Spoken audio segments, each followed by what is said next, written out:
Welcome to This Week in Real Estate with Jonathan Harmon and Bryan Nale, your local experts on all things real estate in Middle Tennessee. Listen in as they discuss the current state of the market, the latest trends, and have a little fun while doing it. We do want to say the opinions voiced on this podcast are for general information only and not intended to provide specific advice or recommendations for any individuals. All right, everybody. Welcome back to This Week in Real Estate with Jonathan Harmon and Bryan Nale. But Bryan Nale is not here. But we're... At what point does it become job abandonment? I don't know. But this is where we're putting the pro in property management. Pro and property man. I like it. Yeah. That'd be me. A little, what is that called? A little foreshadowing. A little teaser. Yeah, that's good. Good stuff. So we were just talking, Trent, about how my mouth gets ahead of my brain. No. On the regular. Yeah. And so we've got Miss Angie Morris with us, not Angie Morgan, who is another agent, great agent here in our area. And I was just telling Angie that sometimes the Angies get confused in my head, or I get the Angies confused in my head.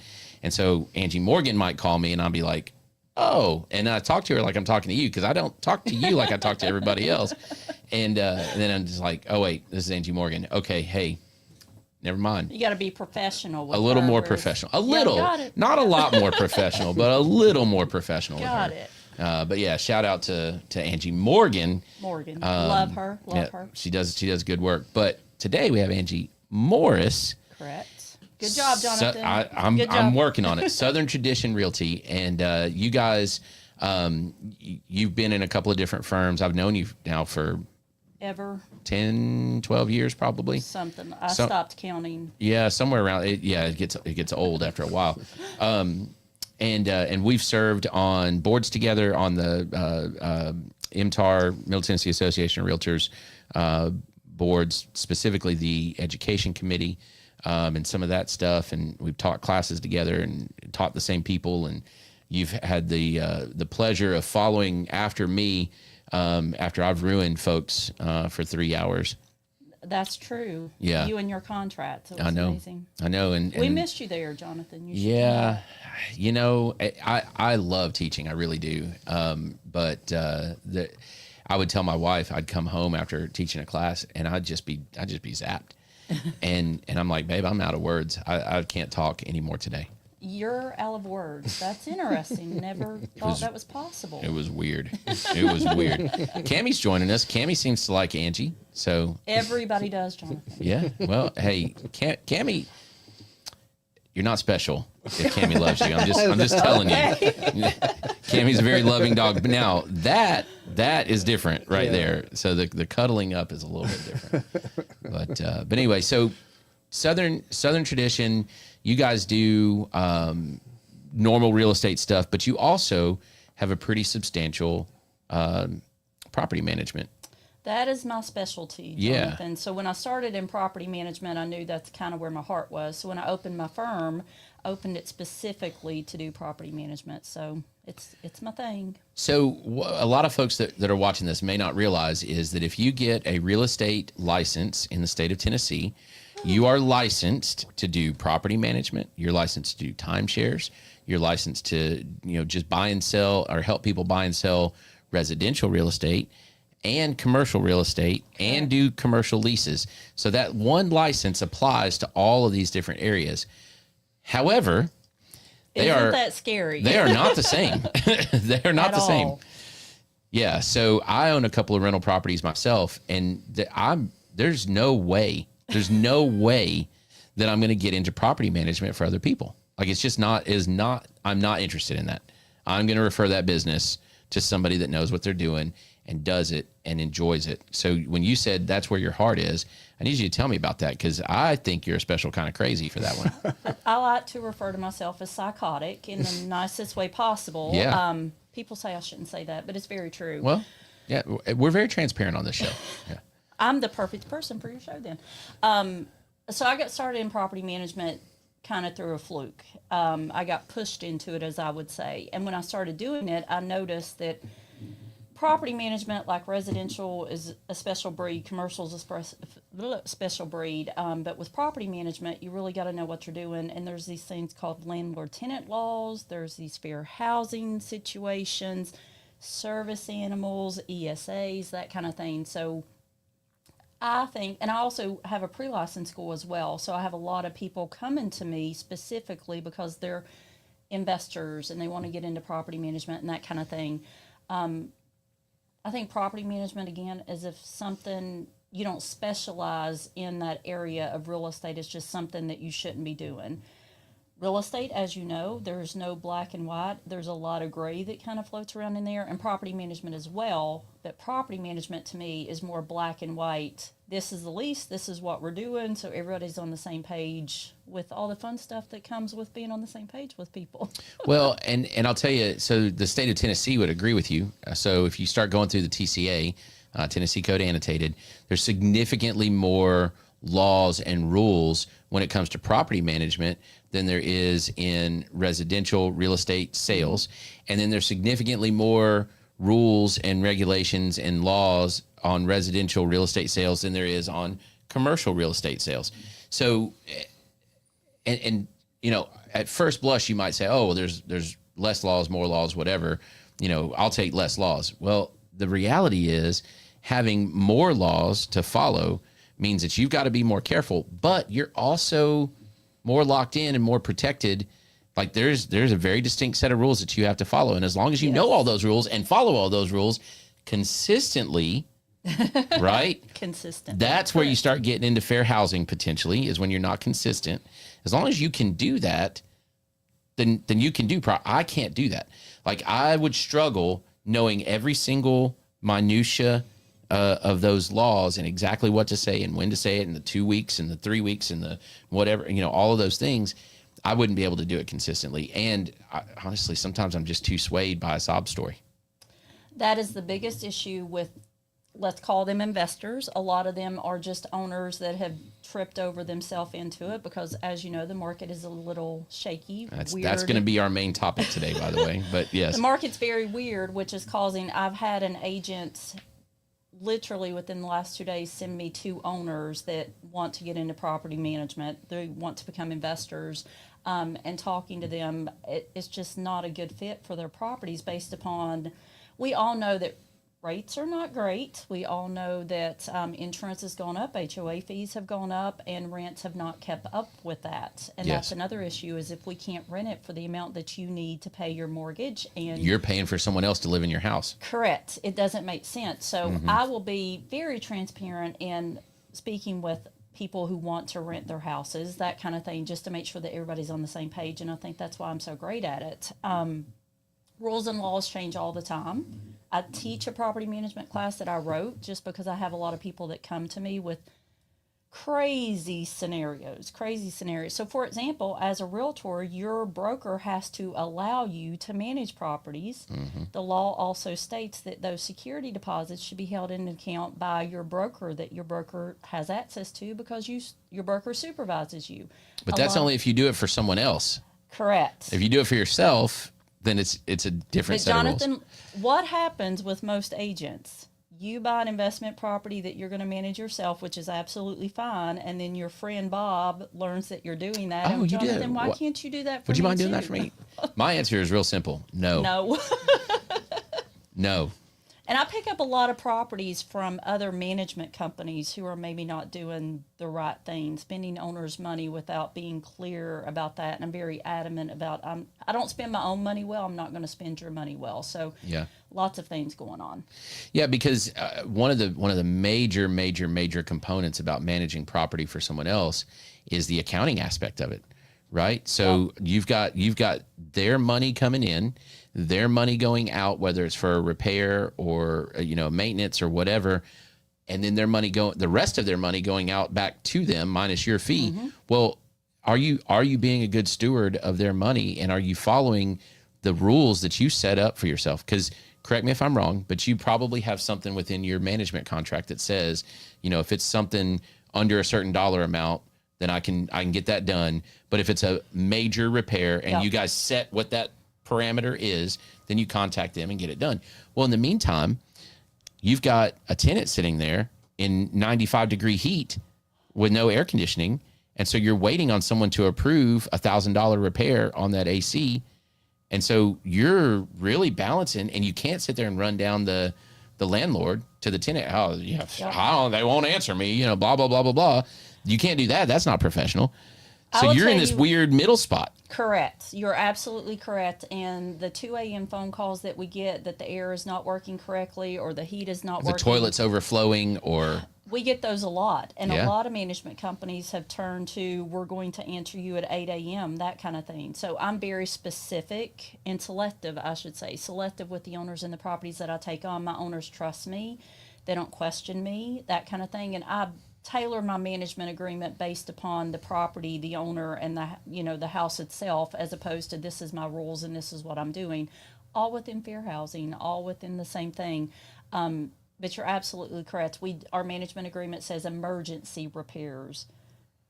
Lots of people see emergencies as different things, but I guarantee you, if you're a tenant who's paying, all this rent and the landlord's not doing things, everything's an emergency to them. So that's where it starts to get sticky. Well, and the reality is, ignoring as a landlord myself, and right now I'm actually renting one of my own houses for myself, so I'm also a tenant, right? How's super your weird. landlord? He's terrible. No, if you ignore things, then they become bigger issues. They become bigger issues. So it's always a fun time. The main thing that we wanted to talk about today is accidental landlords. Okay, and so I know that this term sometimes gets used. I love this term, and you've already alluded to this a little bit, and that is that you want, for whatever, and I'll just lay out one scenario, and there's countless versions of this scenario, but we'll just lay one out there. Okay. We have a house. We just had a baby. We've outgrown the house. Maybe I've thought about becoming a landlord at some point in my life, or maybe I can't, this is going to sound weird, but I can't afford to sell my house. Yep. For whatever reason. I hear that a lot. Yep. But I still want to buy a different house. And I have the income to do that, right? Mm-hmm. Maybe I've saved up enough money to do that. Maybe I've taken a HELOC off of it to do that. And it makes more sense for me to keep the house and rent it than it does for me to try to sell it, maybe eventually, and buy another one. So I can keep the house and rent it and buy another one, and I've opened up the door for myself to become a tenant or a landlord. And we saw a ton of this in 2009 when I got started, right? People were so underwater that it made way more sense for them to hold on to their house. Yep. And then maybe they sold it in 12 or 14 rather than trying to sell it in 9 or 10. But some folks just aren't cut out to be a landlord, are they? A lot of people, the worst investors, landlords, are the ones that have lived in the house. This was our first home, and now we've outgrown it, and we need to move up. But we know there's so much money to be made in owning investment properties, that kind of thing. Those are the ones that are very upset when the tenant does something to the property. There's a hole in my wall. Yeah. So being emotionally attached to the house, it's the same thing with sellers. When you're selling a house, you have to tell, we're selling this house. We need to detach from it.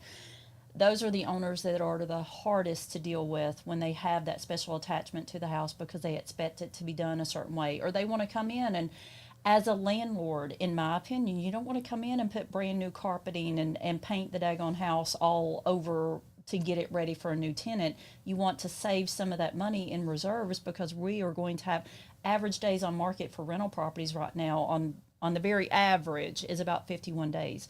We're not even getting phone calls on rentals anymore. It's the weirdest market that I've seen in the 14 years of doing property management. And so that's super interesting that you say that, because we're seeing that on the residential sales side as well.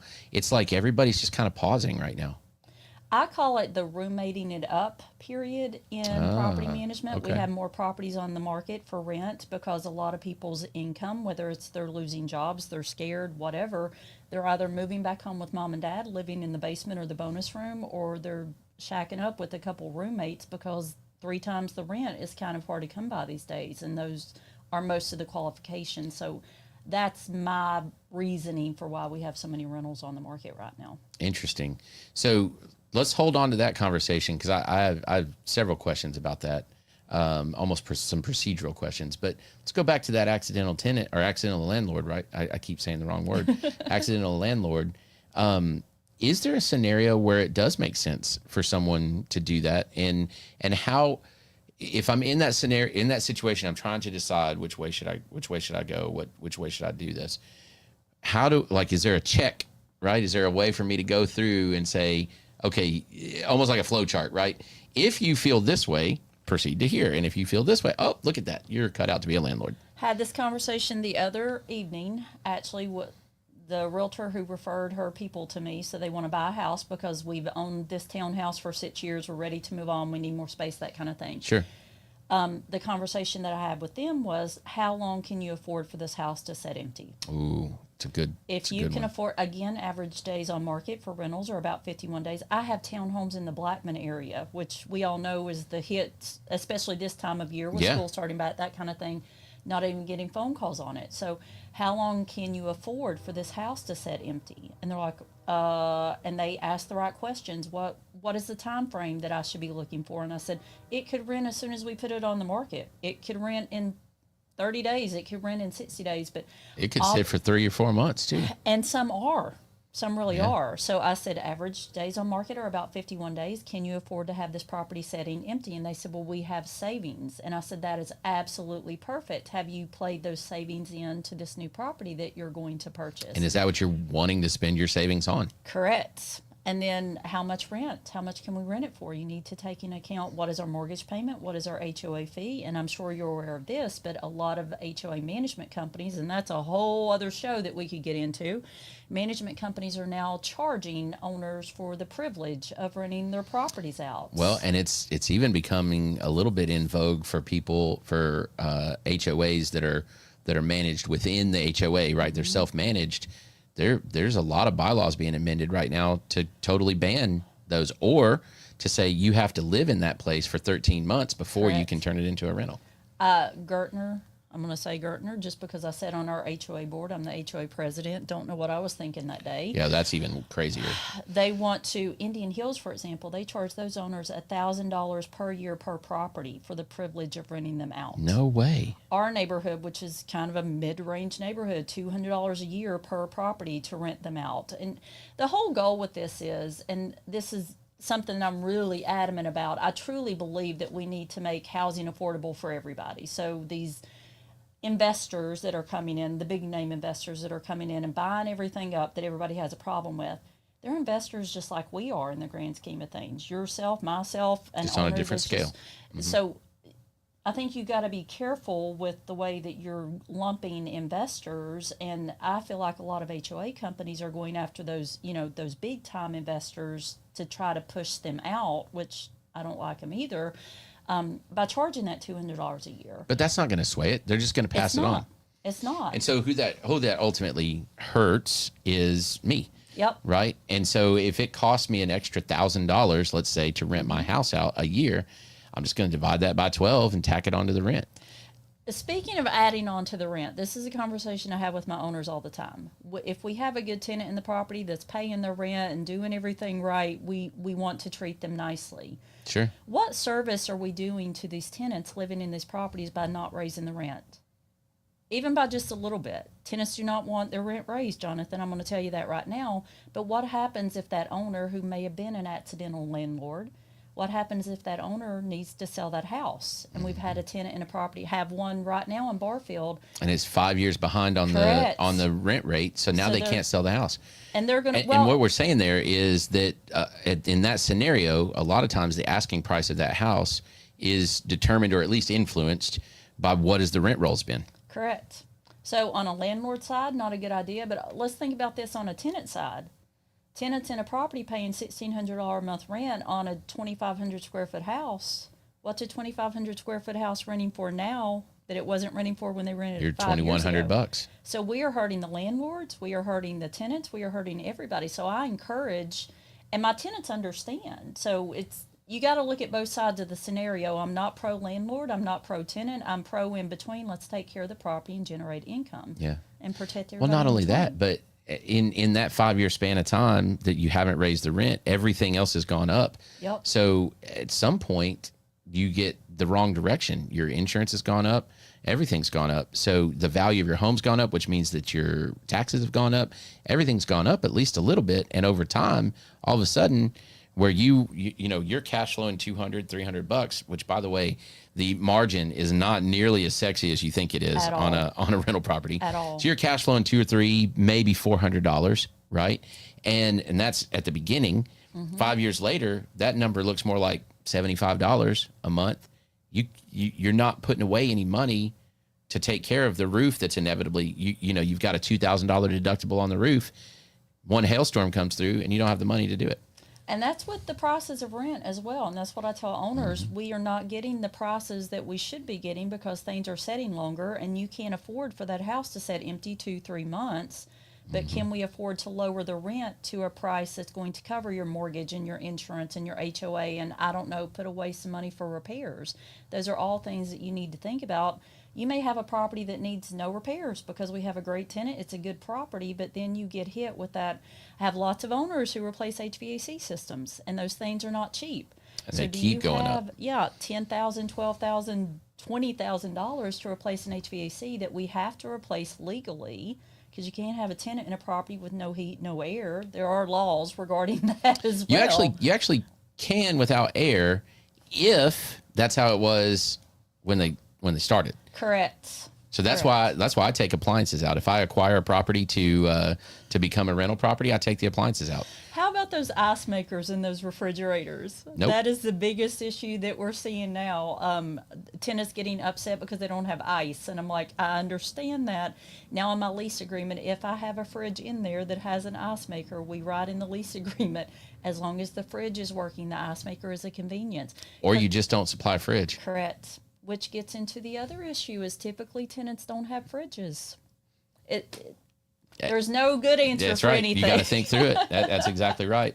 So, and here's the thing. These are all the little details that accidental landlord needs to learn. There's a TCA, a law in the Tennessee Code Annotated that says that you have to give 2 weeks notice for an eviction process, and they have 2 weeks to remedy whatever it is that you're going to evict them for. Yep. Well, I specifically had included in my lease where they waived that, and I named the law TCA, whatever number it is, and they initial, and I explained to them when they sign it, you are waiving your right to this. So if you're behind now, and part of that is from my own good, because I am a sucker for a sob story. And so if I'm mad at the moment and I go ahead and kick you out, then that's good, right? Otherwise, I'm definitely prone to a sob story.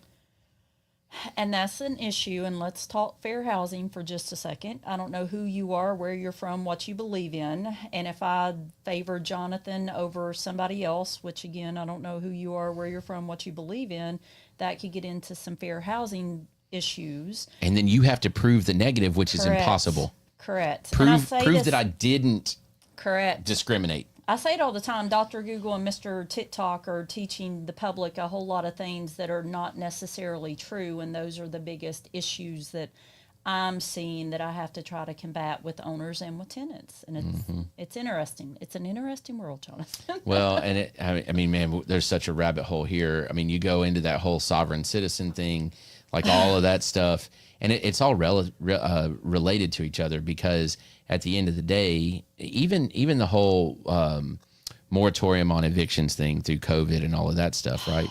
All of that stuff. I guess I would challenge somebody to think through this for a second. Okay, if you're super pro tenant rights, okay, and we go to the extreme on that side of things, then that's going to discourage people from having rental properties in general. Yep. Right, in a specific area. And so now, if there's fewer rental properties in general, what's going to happen to the rental properties that do exist? Simple supply and demand. Yep. Right, all those prices are going to go up, or even worse, you're just literally not going to have a place to live. Right, but if we go super landlord rights, right, we go way to that side, what's going to happen there? Well, you're going to have abuses. You're going to have, people that don't fix HVACs for 3 weeks. You're going to have all kinds of issues there as well. So the place to be is in the middle. Correct. Which means that the landlord has to understand the tenant's perspective, and the opposite is true as well. I call myself Dr. Phil most days because you do have to play, and I have the biggest heart that you will ever meet. I hope you believe that about me, Jonathan.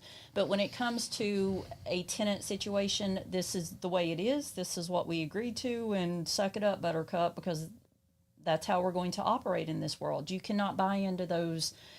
I have had tenants that have had mamas die 3 times over. I have had it's just the craziest stories that you will ever hear, and you do have to float in the middle, and you do have to see both sides of the scenario. But back to, you lost your job and you need to pay your rent 10 days late.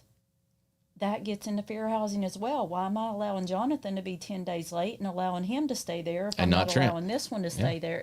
It's a very tricky situation to be in, but I tell my tenants, they know when their rent's due. I should not have to call you and ask for the landlord's rent money. And my mortgage payment has to be paid too. So this is a business. And that's why people that have emotional attachment, whether it be me in my property management business, the owner with the house, whatever, you cannot have emotional attachment. This is just business. And one more reason why, if you are an accidental landlord and you have found yourself in that position, by choice or simply by circumstance, please, I am begging you, if you have found yourself in that position, do not rent your property to a relative. Oh, no. Relatives and friends, peace out. We're not doing that. Do not do it. And if that is your plan, if that is what you want to do, then I cannot stress this enough. Hand the management of that property over to a professional and stay out of it. And just wipe your hands of it. I'll tell you a funny story about that. I promise you, Thanksgiving will be better. Christmas will be better. Trust me on this one. So I do things a little bit differently in my business because I do look out for the owner's money. So a lot of property management companies won't do this, but if you want to use a particular HVAC company, if you want to use a particular plumber, that kind of thing, like we write that into the management agreement so we know who to call. Sure. I have some owners who like to do their own repairs, and I tell my owners, when you're in that property, you're everything but the owner. You can be the president of the United States of America for all I care. And my owners, they're a little bit scared of me in the sense that they'll tell the owner, you got to call Angie. You got to call Angie. But aren't you the owner of the property? I'm not Call playing Angie. monkey in the middle. I'm just not going to do it. And I have the best owners and the best tenants. And I will say that right now because I'm very upfront, very honest, whether you like it or not. We're going to find a way to deal with it. And consistent. That's the key. Your yes be a yes, your no be a no all the time. And it's funny, I offer the ability to do a one-time rent, meaning you want to be the property manager, but you don't want to deal with the screening and the showing and the marketing, that kind of thing. So for a fee, I'll do that one-time rent for you. And it's so funny. Within 6 months, I'll have that owner call me, Angie, will you please? Yes, I will. I didn't think that was going to work out for you. And then those turn into long-term management agreements because you thought you could and you couldn't. Just because you can, Jonathan, don't mean you should. Well, yes, that's exactly right. And, there are things that I'm an expert at and there are things that I'm not. There are things that you're an expert at and there are things that you are not. Correct. There are things that you're an expert at and things that you are not. And my Monday email, actually, this past Monday, was about this exact topic. I have a good friend that owns a company, and one of his specialties, I mean, he is truly an expert at, is vapor barriers, critter invasions, and fungal remediation. Okay. Like that's his thing, right? And he's really good at it. His crew is really good at it. He assesses a situation. He knows exactly what to do. He knows all the like he knows that business. So some clients of mine and I contracted him to do this on a house that they're selling. And so we thought, let's save a little bit of money and we'll extract everything and let him just put the new one in. Within about 45 minutes, we were like, yeah, this sucks. We're not doing this anymore. And there was the cats had gotten into the crawl space. So there was cat poop and it was miserable. And I was like, no, I don't really care how much it costs. Yep. You get the person that knows what they're doing. to do it, right? And so just like this, and I feel the same way for sale by owners, like all of these things, my time is best spent doing the things that I'm an expert at, that I've spent years getting good at, right? And it is cheaper for me to pay you whatever you ask for, yes, to do things that you have spent your time to getting good at, instead of taking me away from the things that I am good at to do things that I'm not good at. I call it insurance.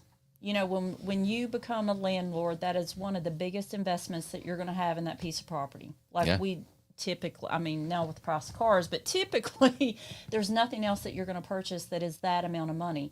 Hiring a professional, whether it be to sell the house, to do property management, that is insurance that is going to protect you. Somebody else to yell at. Yes. Yeah. I get yelled at a lot. That's surprising, but I do, and I like it. Did I just trigger you? I'm sorry about that. No, my husband says when you get home, like, I like it when you come home. And I said, okay, well, that's nice. And he goes, no, because you have yelled at everybody all day long. So you're not going to yell at me when you come home. It's so true, though. So it's you're out of words. You're out of yell words anyway. It works out. That's funny. All right. So give me 3 tips. We'll switch over to the pro tip section. Trent, you want to play the little music for that?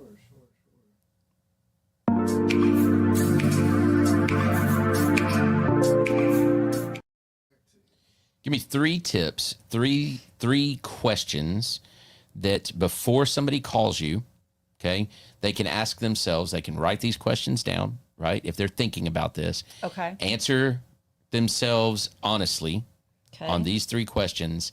And it's sort of like a choose your own adventure book, right? Okay. If they say yes to this one, yes to this one, yes to this one, now it's time to call Angie.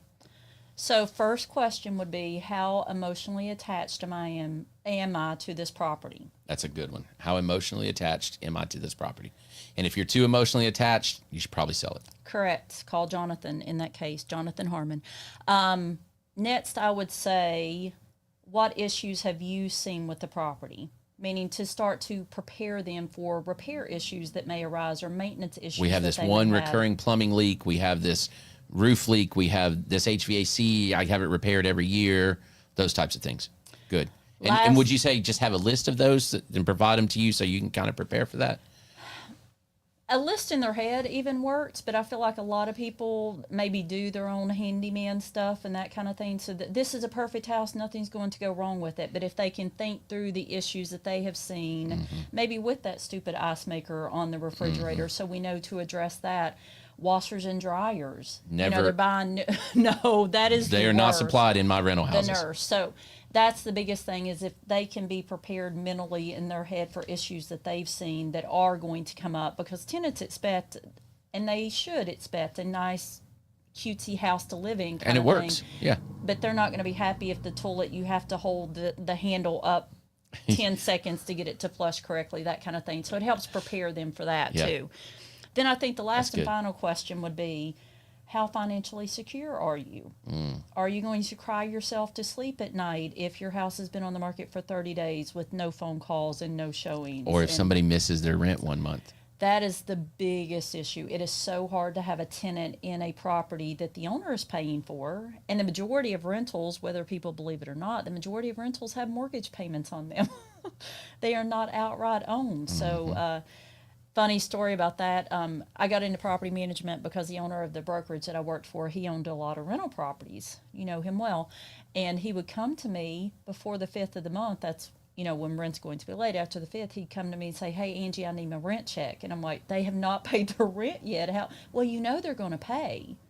And I said, we don't know that they're going to pay. You own the company and you own these rentals, but too bad, so sad. I'm not going to. So he was basically asking you to float the...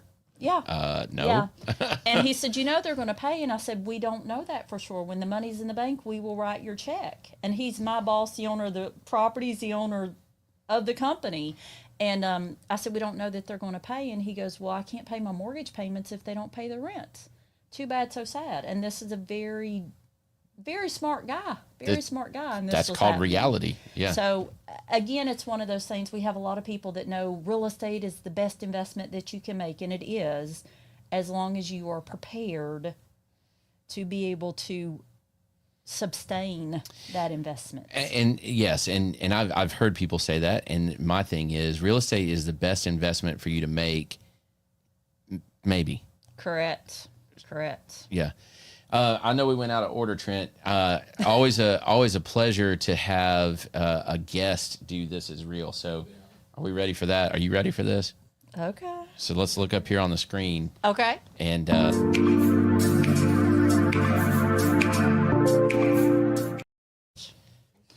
can't even wait for this one. dude.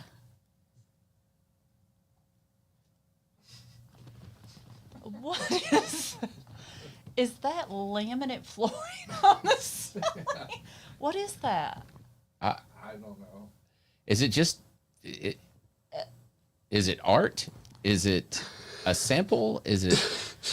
Okay, I'm going to go with they were starting a ceiling feature and maybe ran out of money. Well, here's the thing. Okay, I'll go with that, except if that's where they started and that's where they ran out of money, they really didn't plan well because there's a lot of non-wood ceiling right there. It kind of looks like the outline of the skyline of Nashville, maybe? Or a crown? Is this a... I have no idea. It's like that when I was gonna do the wall, and I thought it was. Yeah, I and thought you it got was, one panel. Yeah, you thought it was the whole thing. I remember that. That was a like, special what? at the Home Depot that they're going to buy what they can afford now. One and they're box at a gonna go time. back. Yes. Johnny Cash had a song about this. One piece at a time. oh man, Yeah. Wow. that cracked And me is there up. something peeking in the door? No. What is that red poofy? I think it's a code or something. Missy said that too. I was like, oh, that's creepy, but That is creepy. Yeah, it kind I of looks just like a noticed red that. cabbage peeking in the door Okay, crack. creepy. Okay, that's a good one. That's a good one. Hadn't That's a good seen one. that one. And let's, from a real estate perspective, what is this room? It is a tiny little like closet room. futon. That is probably one of my pictures I would have not put Yeah. on the MLS. I think it's a timeout room. Oh, Or this is a $2,000 a month apartment in New York. that is very true.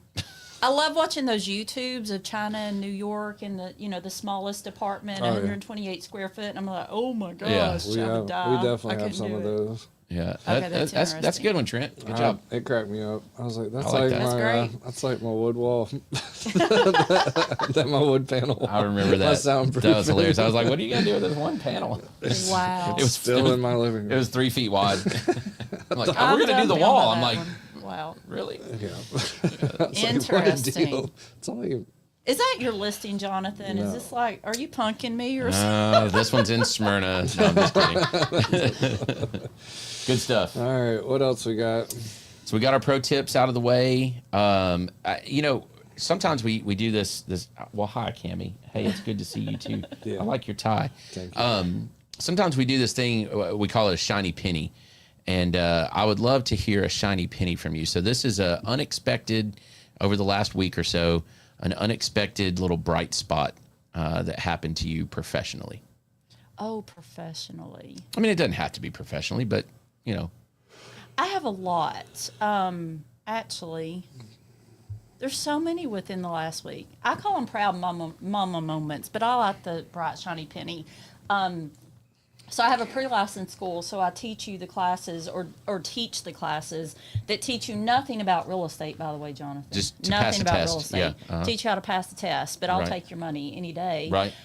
My proud mama moments or my shiny pennies are when they pass their pre-license exam and they're so excited. But I just last week had 2 of my pre-license students come through new member orientation to become realtors and realtors. How do we say that, Jonathan? Yeah, you did. Realtors. That's it. Realtors. Come on up, Cammie. 18 years in, you would think I would know this by now. But we took our little graduation photo together. So I saw them from pre-license to now we're realtors to now they're inviting me to coffee because they want to learn some more. So having been a teacher, some of my favorite moments and owning the brewery is when some of my former students come in and buy beer, and I'm like, "Are you old? Yeah, I guess you are old enough." Yeah. So no, that's cool. That is awesome. Are you gonna talk? Huh? What is? She is needy She- today. I know. She is She doesn't super get needy. any attention. I know you're so neglected, aren't you? Yeah. Well, that's cool. I like that. So, all right, what else we got, Trent? I think that's about it. Did we do it Think without we did Bryan? it. We did it. I don't know that we need him anymore. What do you think? I miss him. I'm available. I miss Brian. I do miss Brian. He's in Canada or something right now. Canada. Washington. Washington. Okay, so he did go over to Canada. That's what it was. Yeah. You know, they did have that guy that went to Canada and he couldn't come back. He couldn't come back across the border. Why?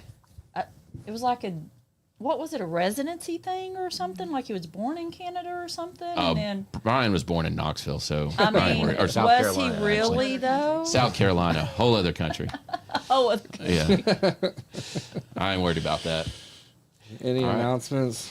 Cammy, get out of there. Dude, I tell you, she is. She on one today. So dog friendly, Cedar Glade's dog friendly. We welcome dogs inside the place. Yep. So Cammy is presenting that little aspect. I will throw this one out there. We've got a fun thing. I've been trying to get this done for a couple years now. We finally got it scheduled on the 27th. So next Sunday, not this coming Sunday, but the next one. We are hosting our first beer and hymns. Oh. So we've got a team of singers from is it the Lutheran Church? Yeah, coming in and celebrating their. I don't have all the details. I'm so sorry. It's like 40 years that the church has been open. Nice. And so we're doing that. We're celebrating, doing a beer and hymns service, if you want to call it that. That's 2 to 4 on the 27th. Nice. So I'm pretty pumped about that. That's cool. Come to Cedar Glade. Call us for real estate. Call Angie for property management. Mm-hmm. Call Brian for mortgages. And we did it. What are we going to call you for? Real estate or podcast. Gotcha. Call Trent for a good time. Just don't do that. All right. We're going to wrap this one up. Appreciate y'all. Thank you, Angie. Thanks, Angie. Thanks for Appreciate having you. me. All right. Bye. Thank you for listening to another episode of This Week in Real Estate with Jonathan Harmon and Bryan Nale, your go-to resource for all things real estate in Middle Tennessee. Be sure to like, share, follow, subscribe, and leave us a 5-star review. We will see y'all on the next one. Now for the nitty-gritty. Primis Mortgage Company is a subsidiary of Primis Bank, a member FDIC. Primis Mortgage NMLS number 1894879, BK number 1042893, ML number 1894879. As always, all loans are subject to credit approval and product guidelines. Equal housing lender.